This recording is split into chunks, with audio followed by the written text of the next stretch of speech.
We got one more segment left for this Friday edition of Bang the Book Radio. That is with Brent from DSI Sportsbook with this week's version of the Odds Report. Sharp money out there in the NFL betting market for the Wild Card weekend, and we've got an update here for you on the National Championship. So here is our last segment of the week with Brent from DSI Sportsbook. All right, I'm joined now by Brent, the head risk manager at DSI Sportsbook for this week's version of the Odds Report. Brent, how's it going today, man? Fantastic. Yeah, I'm looking forward to the weekend, obviously, with the NFL playoffs starting. And just, Adam, in terms of a risk management perspective, it's just so much easier for us because we get so much concentrated volume on each of these individual games. I mean, a lot of people who are looking at the day on Saturday, for example, will load up probably on the Colts Houston game. Then after the result of that, they'll do the same thing with the Seattle game and repeat it on Sunday. So in terms of risk management and stuff like that, it's sure a lot easier for us to do it because your bankroll is basically concentrated on one, maybe two games at a time, as opposed to a typical Sunday where your early break you might have 8 games. Well, we'll talk NFL here in a couple of minutes. We'll actually start with the game that's coming up on Monday, the National Championship game.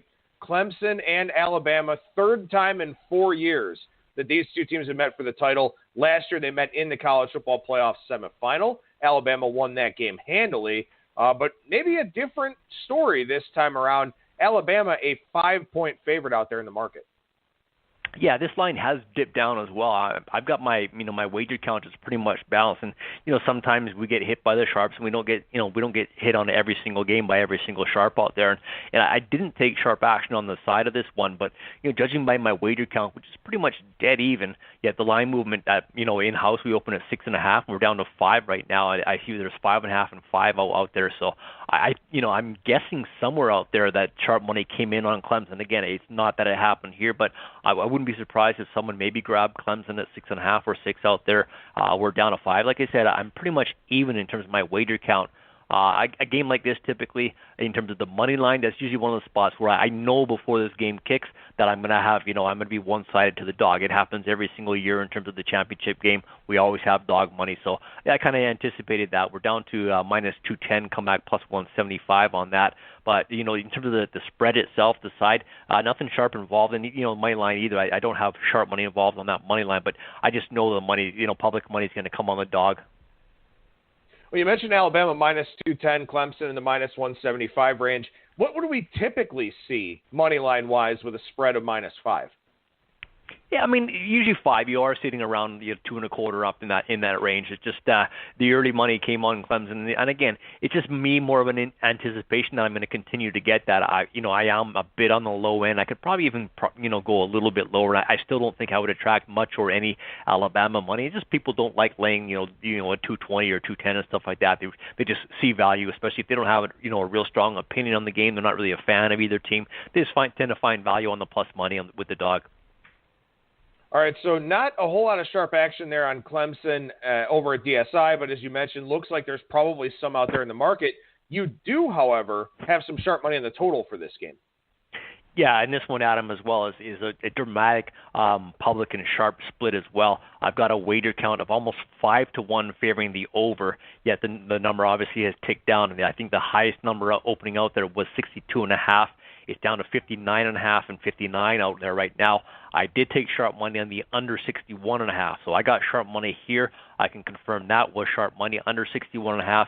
Yet, as I said by the wager count, all one-sided towards the over in terms of the public betting that. And it's interesting. I mean, just with Alabama, you kind of respect them and just being able to score as much as they can. And Clemson's typically been a high-scoring offense, so it's more fun, I guess, to bet the over as well. And that's why the public generally does it. And of course, you haven't really lost your bet until the final whistle. Whereas when you're betting unders, you could lose your bet before halftime. Clemson last week, of course, looked really stout defensively, shutting down Notre Dame 30-3. And there will be people out there who say, maybe Notre Dame didn't belong in the top 4 playoff, and Alabama as well. You look at their game, they gave up 34 points to Oklahoma. So it's kind of like you got conflicting information out there in terms of what to look at. You can say, yeah, Clemson's defense is solid. They're going to keep Bama close. Otherwise, you look at Alabama. You should look at the high-scoring affair they were in last week, beating Oklahoma. So, you can't really count on recent history, but you look at last year, obviously it was Alabama, Georgia. That game came with a 49-point total. Clemson and Alabama 2 years before that was 66. So it is kind of falls in that range, even though we're not really drawing on that. But, Alabama, for all the points they put up the last 2 years, they put up 31 and 26. I think it's interesting to note in terms of the line movement down, too. It could be a reflection of, these are, supposed to be the two best teams in college football. You look back to last year, Georgia-Bama was a 3-point game. 2 years before that, when Clemson beat Alabama, was a 4-point game. So, maybe we should have opened this one a little bit lower. I am quite interested to see, though, where this one goes. I mean, if it stays around 5, if it ticks up to, if we ever see 6 again, I feel confident that probably sharp money came back the other way to push it there. Well, that's what I was going to ask you about, where you think these two numbers, the side and total, will go once we get closer to kickoff. And if I remember correctly, Alabama won 45-40 the year. That was a game, hovering right here around this number as well. So you mentioned, it would probably take sharp action to get Alabama back up. What do you think about the total here of 59.5? Where do you anticipate that going? I think it's probably going to hang right around between 59 and 60. I see it bouncing between there. And just, again, this game is going to take as much action as close to what a Super Bowl would. That's kind of the volume. It's just massive volume on this game. And again, these are two, super marquee brand name teams, if you will. So there's going to be a ton of volume on this. And the same with the Super Bowl. The Super Bowl is one of the few games of the year where you can basically drown out sharp money with public money and have to move based off public money. It doesn't happen very often, but the Super Bowl and a game like this, there's definitely cases where that can happen. So if it shot back up to 60, that wouldn't surprise me at all. Now, you and I were talking about this a little bit before we started recording here. I did notice that a couple of offshores out there do have catalog of prop betting options available for this game. You guys are still working on putting together your numbers and making sure that you've got some solid lines to put up for that. When do you anticipate the prop market opening up for the national championship game at DSI? Yeah, that'll probably come up on Friday. I mean, latest would be Saturday, but Saturday, of course, we're going to be focused on the NFL, so we want to try and get them up before Saturday. Now, in terms of those, I mean, this is basically, I don't want to say like a dry run for the Super Bowl because that's not really the right way to put it, but this game, from a prop betting standpoint, does mirror the Super Bowl in a lot of ways. So do you feel like with the explosion of prop betting for this game, it does help from a Super Bowl standpoint? Yeah, I mean, you could say it helps a bit. I mean, we certainly learn lessons, over the years in terms of props and kind of where sharp guys tend to find value and stuff like that. Just as a general rule, we talked about the money line with Clemson. You apply that to props as well. I mean, there's sometimes where, public guys, generally speaking, you just don't want to lay big numbers, and that makes sense, and I totally get it. But I mean, we'll sometimes have numbers out there around a number that should be, say, like an 80% win probability, which would be like minus 400. You see numbers around like 320 and stuff like that, just because the public's not going to lay big numbers. You're not going to get divided action when you've got a high number. So what I've noticed in terms of props, and this is just something maybe to look out for, is that generally what we find is sharp guys in terms of the value they find value in laying high numbers. And again, you want to say, sharp guys probably aren't going to lay big numbers, and they're always looking to find value on the dog. But they're going to find value when, if the right number should be minus 400 and they're laying 300, they find value in stuff like that. So that's just kind of one of those things that I've noticed over the years, and if you're looking out at props and stuff like that, calculating the true probabilities of something happening versus what the real number is. Well, and of course, we'll have some sharp action on props the week before the Super Bowl, a couple of days before the Super Bowl when we do our last edition of the Odds Report. But, for right now, still waiting on those, but they will be coming very soon. And who knows, maybe by the time you hear this on Friday, some of those props may be opening up. Brent, one other thing I want to ask you about with college football before we transition over to the NFL. A handful of states legalized sports betting here for the football season in the United States. So from a handle standpoint, did you see that have any impact on the money that you took for the college football season? No, not at all. It hasn't impacted us at all. And again, I mean, some guys are, some states are still working out their thing. And I think it's, it's a matter of, comfort of, walking up to, to your local government or whatever and putting down a bet for one thing. In terms of bigger bets and sharp guys as well, there's also tax implications that people maybe, don't feel comfortable with as well. And also, I mean, what we can offer in terms of bonuses and things like that. It's just, they're two, totally different breeds, I think, in terms of what we can offer and what, a local legal government shop might offer you. And also talking about, whole percentages and stuff like that. It's just, difficult for them to be competitive. So it really hasn't impacted us. Well, speaking of bonus offers, if you want to bet with Brent here for the NFL playoffs or the national championship game, BTB 200 will give you a good start with a 100% deposit match bonus for the sportsbook up to $500. And I'm sure Brent eager to take your action down there in Costa Rica.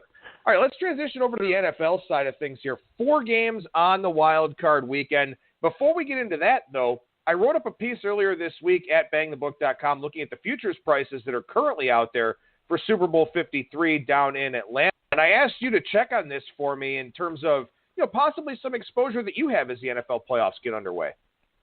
Yeah, we're in a unique position this year, I'll say, in that, we've always come to this point in the season, and the first thing you do is look at New England and see how much it hurts you for them to win the Super Bowl. That's kind of automatic, something that we do. And this year, they don't really hurt us at all. I mean, we actually win if the Patriots win the Super Bowl. Now, I mean, they're probably one of the, not a typical odds as they used to be, but the Patriots year over year were always a bad position for us. Even if the lines were like, plus 450, plus 500, public still always hammered them, and they still always ended up winning and beating us. So, or at least betting in the finals where people could hedge and go the other way. So this year is a bit different. We took, early action on the Eagles, who of course were expected to, off that, being in the Super Bowl last year, they were kind of like high expectations for them. So my only, spots where I've really got some liability is the Eagles, and that's based on a whole lot of early action mostly.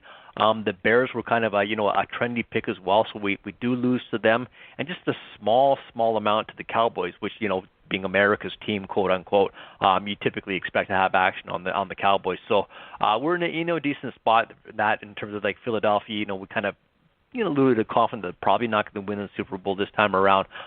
Then of course Philadelphia and Chicago play each other this week, so that's an advantageous position for us. In terms of the best results, Kansas City and Baltimore, which is kind of a good spot for us. Those are two of the best results, and Houston as well. Well, of course, you mentioned Philadelphia and Chicago playing each other this week, and also, I don't think a whole lot of people expected Philadelphia to be in a position to have to win 4 games here to win the Super Bowl, where they'd have to win each of the first 3 playoff games, and then, of course, go on in and win the Super Bowl as well. They were probably picked, they had a very high season win total to win the NFC East, and they needed help to get into the playoffs. So a very interesting situation for the Eagles, to be sure. All right, let's go to game 101-102, Indianapolis and Houston. This one opened in the 2.5 range most places, never touched 3. It's been a pretty steady stream of money coming in on the Colts, hasn't it? Yeah, I did take sharp money. What I'm going to say, pseudo sharp money on the dog there in terms of the Colts. That plus 2.5 is where I got bet here. Everyone else is pretty much -1 right now. I see, some other just guys that are just sitting like a pick -120. I don't know why a place would put a pick 120 on the spread and pick 120 on the money line and no -1. So we're sitting at -1. I'm also -120 on the money line. I've got a count that also favors the Colts about 2-1. So that's not a great spot for me. And it's funny. Sometimes you can look back at these teams and you get guys who've played each other maybe once during the season. This game here, you got 2 teams obviously within the same division, so they played each other twice already. Now, one of those wins was Week 4, which is a long time ago. Of course, how these teams change. That was won by Houston by 3 points, and then you get early in December. So more recently, the Colts won 24-23, so also a 3-point win. So interesting that these 2 teams have played each other. Each team has won, and each team's won by 3. So generally speaking, you're looking at, home field worth. I mean, the general rule is like maybe 2.5, maybe 3 points is kind of pushing it these days. So, 2.5 points maybe was the right opening number based on the home field for Houston. And, that's where we did open up, and that's where we got bet by the pseudo sharp, I'll call it, a plus 2.5. Now, it certainly looks like the money should continue to flow in on Indianapolis. I think that will be the public side in this game here as well. So, what do you envision at kickoff? I mean, do you think Indianapolis winds up closing a favorite? I don't think the Colts would open up a favorite. No, I think if this game did get down to like a pick in 110 either way, I think at that point we might see sharp money on Houston, someone just finding value there. Now again, I can't predict where the sharp money is going to come or if it's going to come in on Houston at that point, but I wouldn't anticipate it there. I think we're probably going to hang around where we are at -1. All right, so there is some sharp action, though. You mentioned pseudo-sharp action on Indianapolis, but there is some sharp action from a list type of guy on the total for this game. Where did that come in? Yeah, and again, we touched on in the past, Adam, how it's never, a great position for us in terms of having sharp money on an over. That is the case with this game. Over 47 is where the sharp money came. I'm sitting at 48.5 right now. So generally speaking, we get public money on the over. I do have a wager count going that way, about 2-1 on the over as well in this game. So I got sharp money on the over 47. I continue to take public money up to 48. We're 48.5 where I am right now. And I have to say that the mindset, I guess, is that you've got Houston with this typically strong defense, but they really haven't been that great of a defense recently. And if you're looking at the Colts and Houston over the past 2 weeks in terms of their passing defenses, they both struggled really, really bad of late. They're down on the bottom of the league in terms of how they perform defending the pass recently, and of course with Andrew Luck at the helm, that's never a good spot. So, I just the mindset. You think, okay, Houston Texans. You think of the names they have on defense. They got a solid defense. Yet here I got sharp money going over, and if you look deeper into it, I think kind of the numbers justify that in terms of how they've defended against the pass recently. All right, so the question then is, have you found this number to be a point of resistance? Are you getting some people to come back in the other way, or do you anticipate the total, going up to 49.5 before kickoff? It could go up maybe another half point. Could be another full point. I'm just basically moving based on what I've seen so far and what is out in the market. So I'm staying, one of the higher numbers out in the market. There are numbers lower than me, so I kind of stay ahead of the game. I think I'm in a decent spot because I do anticipate my customers continuing to bet the over. All right, let's go to the late game here on Saturday. Seattle and Dallas, game 103-104. Really interesting for this game. It's kind of yo-yoed back and forth a little bit. Initial money on Seattle driving it down. Looks like some Cowboys money now coming back into the market. They're back up in the 2.5 range. Yeah, exactly. You say yo-yo. I use the term push and pull a lot of times, and that's kind of what this game has set up with, the initial opening number being bet down by mostly just public money. I didn't see any sharp money grabbing the number with 2.5 and 2 with Seattle. My wager count is 2-1 favoring the Seahawks, so I'm imagining out there other books also in the same spot as me. Seattle has been one of those typical, very, very public teams the last probably 2/3 of the season. The public has just loved to bet on Seattle. They have covered, I think, 9 of their past 12 weeks as well. So I guess they're justified in that. But I think from a sharp perspective, they week after week we found a lot of consistency in terms of sharp money going against Seattle. They've been creative, I guess, in terms of how they've been able to run the ball and take pressure off Russell Wilson at quarterback. So I think just in terms of how they've done lately against the against the spread, you got faithful backers who are continuing to back them and drove the number down to 1. When we did get down to Dallas -1, I did take sharp money on the Cowboys. So sharp money here on Dallas -1.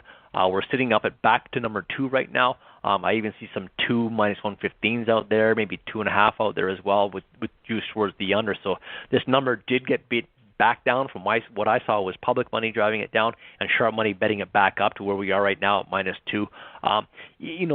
For me too, in terms of I don't try and handicap these games a whole lot. I do believe that home field is really big for certain teams, and Dallas obviously was 7-1 at home, and Cowboys are very strong at home. Seattle was like a 500 team on the road, which is kind of typical. But I think even deeper than that, when you look at the defensive line play for Dallas, I think they're probably going to cause a whole lot of trouble. Seattle has season long they've had trouble on their offensive line. They have kind of started to get healthy and stuff like that, but still, the rushing success they've had to take pressure off Wilson has been they've been creative to do that. I think Dallas's defensive line is going to cause them a whole lot of trouble this game too. We talked about the Colts and Houston earlier, how they played each other twice this season, while Seattle and Dallas did play each other already this season, but that was way back in week 3.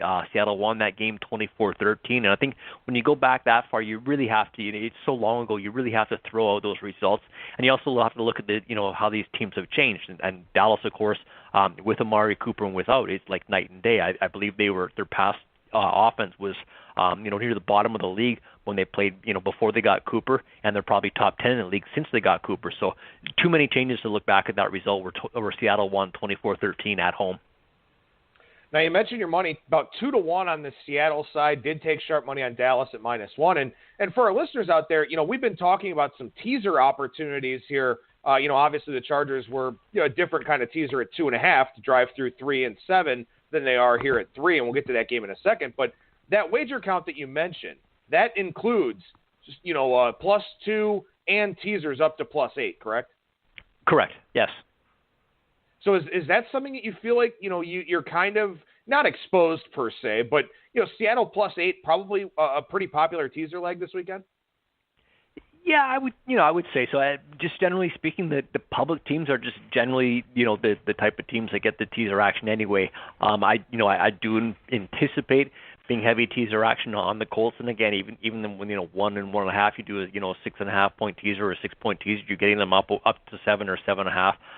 Seattle the same way. I kind of expect that.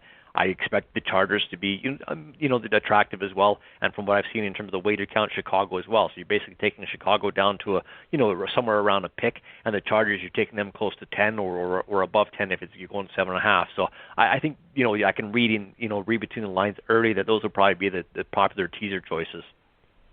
Well, looking at the total here for game 103-104 between Seattle and Dallas, that's also, as you like to say, pushed and pulled around a little bit. Yeah, that number, it kind of got bet up right away to where we are right now, from the 41.5 up to the 43. And again, I think it's just kind of a general trend, what I've seen so far in terms of the public guys betting the over. That's all I've seen in store. And I think the number, like I said, these two teams played each other before in Seattle, where it was 24-13. So you've got that kind of to go from. But again, I think these two teams have changed so much that, the number being, justified being a full, about 6.5 points, 6 points higher than that in terms of the final result there. All right, so 8:15 Eastern Time kickoff Saturday night. Right now we're at -2 and 43. Is that about where you anticipate these two numbers close? Yeah, I wouldn't be surprised if this number went back up to 2.5, or I wouldn't, if Dallas closed even like maybe 3 in dog juiced or 2.5 with favorite juice, that wouldn't surprise me. And the total, if it ticked, I think it's going to stay between 43 and 43.5.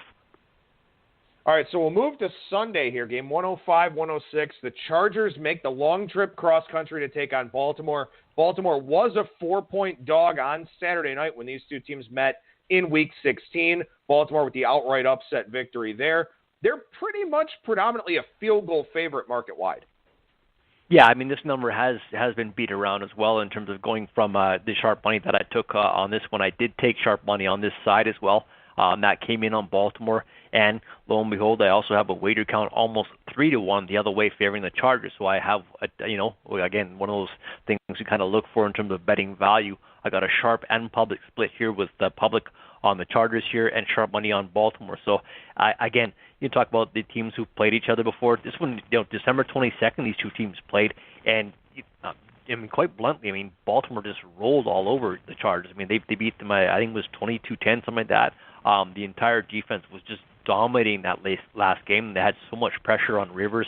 And I think Baltimore, too, in terms of just like being an attractive pick or whatever, I think, public just doesn't find a whole lot of value with them. They don't see Lamar Jackson as the kind of guy who's going to lead a team to a Super Bowl or whatever. You kind of want to root for Phillip Rivers. He's one of those good guys and stuff like that. So I think that's one of the places where you're finding value with the Ravens or the Sharps might be.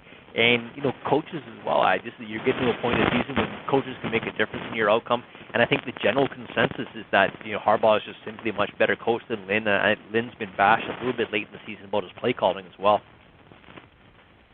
So in terms of this game here, Brent, you're likely now to sit on 3 and just move juice around, correct?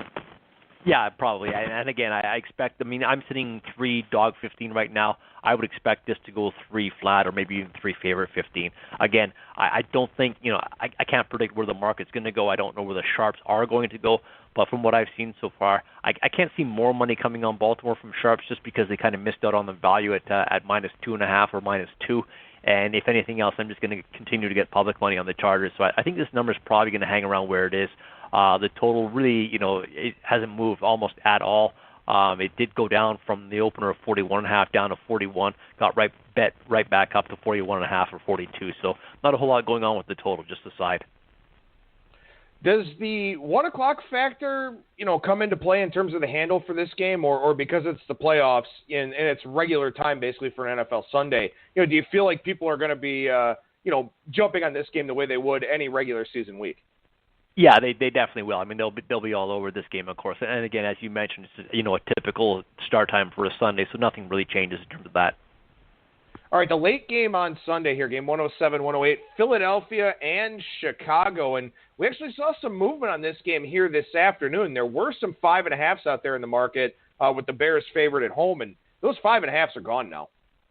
Yeah, I mean, you talk about push and pull in the market. This is a classic example because I had sharp money right away come on Philadelphia plus the 6.5 when this one opened, and the number got bet down all the way to 4.5 and 5. So I was sitting there thinking, okay, this is one of those spots where this number is just going to plummet. It's going to hang around 4.5 and 5 where it is, and the value from the sharps was at the plus 6.5. My wager count is about 2-1 favoring Chicago. So I do have that the public side favoring the Bears.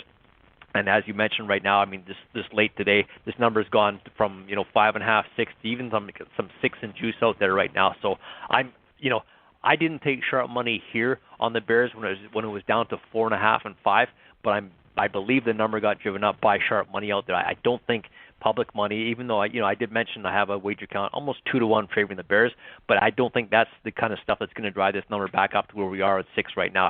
I think if it was public money, it probably would have stayed around 5, maybe 5.5. I don't think it would have touched 6. So I can say that I definitely did take sharp money on Philadelphia plus the 6.5, and I'm guessing from what I see out in the market that some sharp money came out elsewhere on the Bears, either minus 4.5 or 5.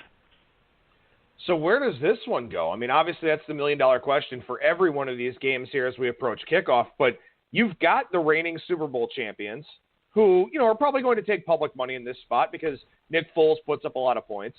And then you've got Chicago, who I think has the best defense in the NFL, and a lot of people probably agree with that take. And a lot of times sharp players will bet on really good defenses. So what do you think this one does here, Brent?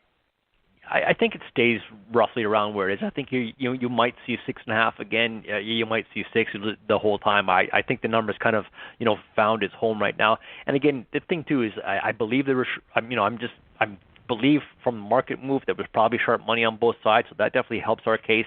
I have taken more bets on Chicago, so that kind of makes the case for the number to hang around where it is. And if you look, I think Philadelphia's offensive line is probably going to do a decent job of giving Foles time to make his reads and stuff like that. We talk about teams who've played each other in past. Well, kind of have to, if they played too far ago, you kind of have to throw that result out. And I think with the Eagles too, you really don't have a whole lot of weeks in terms of data to really look at the kind of team they are with Foles at the helm. Foles versus Wentz, they're a completely different team in the fact that with Foles, they have a whole lot more success passing. They're like a top 5 pass defense with Foles at the helm. And I think with Wentz at the helm, they're one of the better rushing teams. So it's kind of interesting that they've still found success, but they found success different ways. They're not as good as running the ball with Foles when he's throwing the ball, but they're so much better with his passes. So, and too, I've kind of talked to a few guys out there, and I think there's a lot of respect for the Bears defense, of course, but the areas on the flip side of that where Chicago kind of can succeed. Really, I think they might have trouble with Philadelphia's defense, and that Trubisky's really not a long passer. He's not he's not good at throwing the deep ball. And that's kind of where Philadelphia might be susceptible. So if the game is played between the lines, I think Philadelphia's going to be able to hang with them. And I think the number that's why one of the reasons I think the number is basically going to hang around where it is. We've already seen the push and pull, and I think in terms of lines and stuff like that, and what both these teams too, they're probably more evenly matched than the number indicates. Now, a couple more questions for you here to wrap up this week on Bang the Book Radio. The first is a regular Sunday card without bye weeks would have 14 games on Sunday because you'd have the Thursday night game and the Monday night game. What will these 4 games collectively look like compared to a 14-game Sunday during the regular season?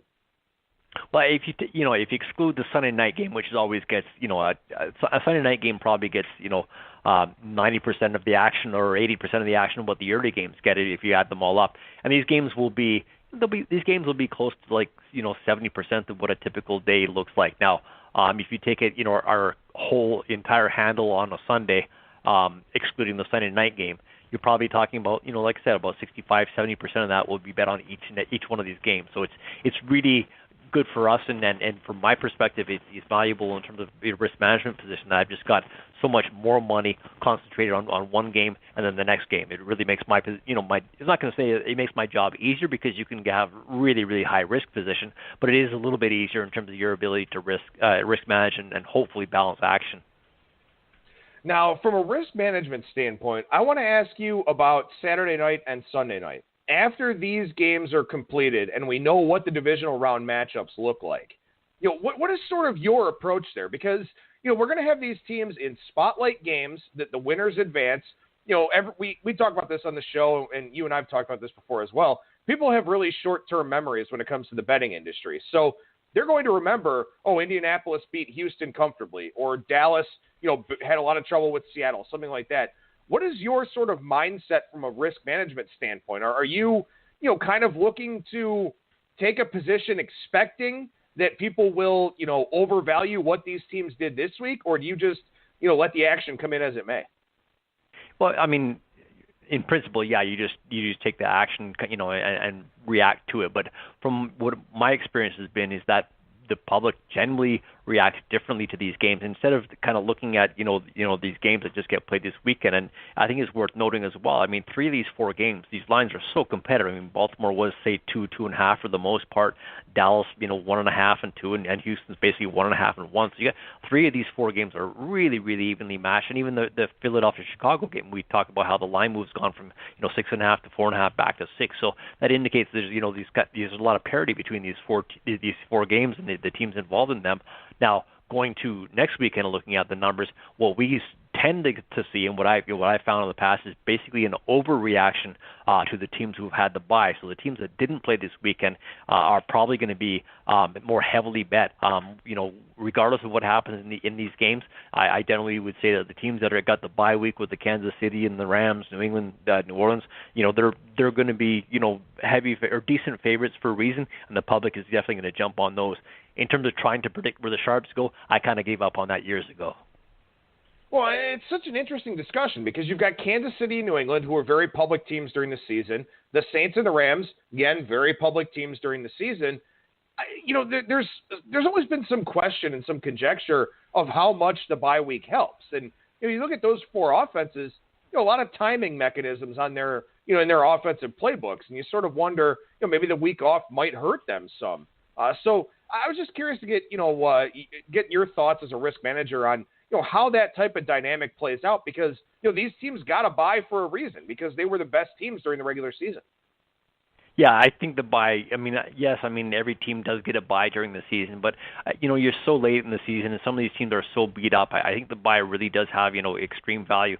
Some guys who are just chronically injured, like, Gronkowski, for example. Maybe the bye week's not going to make a ton of difference to a guy like that, or maybe it will. It's not like he's going to turn out and be brand new. But yeah, it's, you also get to sit down and watch your opponents, and you also kind of get to watch them, hopefully beat up on each other as well. And you talk about these games like, the Baltimore and the Chargers. Baltimore plays kind of smash mouth football. You kind of, expect those teams to beat each other up, and Philadelphia, Chicago is probably the same way.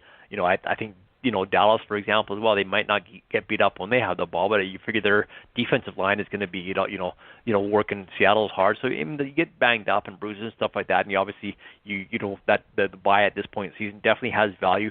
You talk about, look ahead to these games.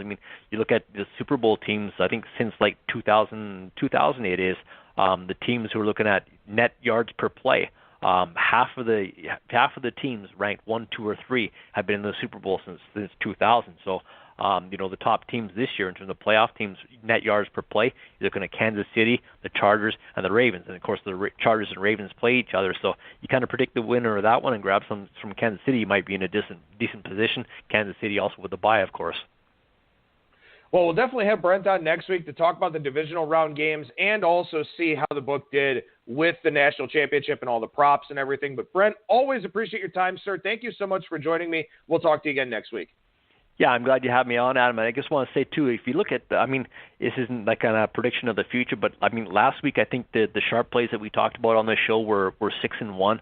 The week before that, they were 5-1. So things obviously get a little bit tighter with these championship games, and everyone has seen these teams long enough. Just pay attention to these numbers in the market and what we've talked about in terms of where the public money is and where the sharp money goes. I think it's going to be real interesting to see where these ones end up. I mean, we did talk about how the pseudo sharp money that did come in on the Colts, if that number kind of stays where it is, or whether it gets bet back up to. I mean, if you see, for example, if you see Houston like at 2.5 again, you're going to know that sharp money probably drove that up. The Dallas money, I think, is probably going to continue to come, but you know that the money is going the other way with Seattle. We also know public money is coming on the Chargers. So I think there's some, a couple of things to look out for, heading into this weekend. Yeah, and I love that too. And it's something where, some people have kind of asked me like, well, why do you guys talk about numbers that aren't there anymore? And it's because, if you see the line keep going down or see the line come back up, then it gives you an idea of what's going on out there in the betting market. And look, every piece of information in this business is valuable. Whether or not you choose to use it is up to you. But everything that you can possibly know about the games and the lines and the betting action, it's going to have a place. It's going to have a purpose. And that's why I think this segment is so valuable. Yeah, I think it's fun, too. Well, there you go. I think it's fun, too. Brent, always appreciate your time. Thank you, man. We'll talk to you next week. Awesome, man. I really appreciate you having me on.